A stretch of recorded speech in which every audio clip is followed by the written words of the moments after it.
For masterpieces of Italy, we are again visiting the Galleria Borghese in Rome, once home to art collector Cardinal Scipione Borghese.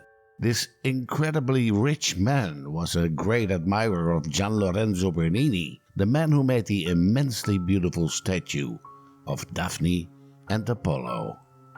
To understand the story behind the statue, it's mythology explaining time.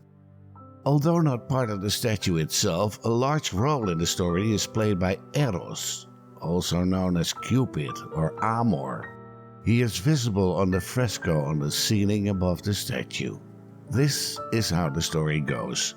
Eros wants to play a prank on his fellow god Apollo, so he hits him with a love arrow, and Apollo immediately falls hopelessly in love with Daphne, a nymph. However, Eros has shot Daphne also, but she is hit with a hate arrow that causes her to find Apollo repulsive. So when Apollo sees Daphne, she runs away from him. Of course, Apollo chases her, and at the moment he is able to touch her, Daphne opts for the only escape she has. She goes into metamorphosis and turns into a laurel tree. Bernini has chosen the moment where Apollo finally grabs Daphne and the metamorphosis begins. See how her toes become tree roots and shoot into the ground. See how her legs turn into tree bark. And see how her fingers sprout leaves and become branches.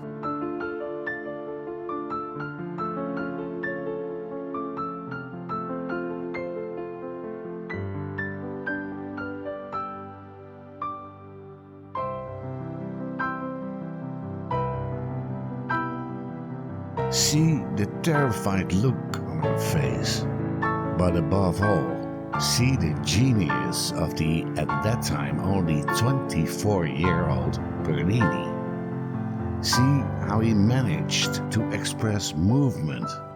See, for instance, the wind that makes the tunic of Apollo bulge. But no matter from which side you look at this unbelievable masterpiece, it is and will remain an unforgettable experience to do so, I can assure you.